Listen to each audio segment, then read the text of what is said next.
Siyatik sinir sıkışması denildiğinde aslında tek bir nokta düşünülmemeli. Sinir belden çıkar, kalça arkasından geçer, bacağın arkasına kadar uzanır. Ve bu yolun her aşamasında etkilenmiş olabilir.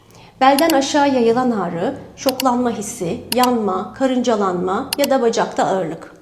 Hepsi vücudun verdiği sinyallerdir.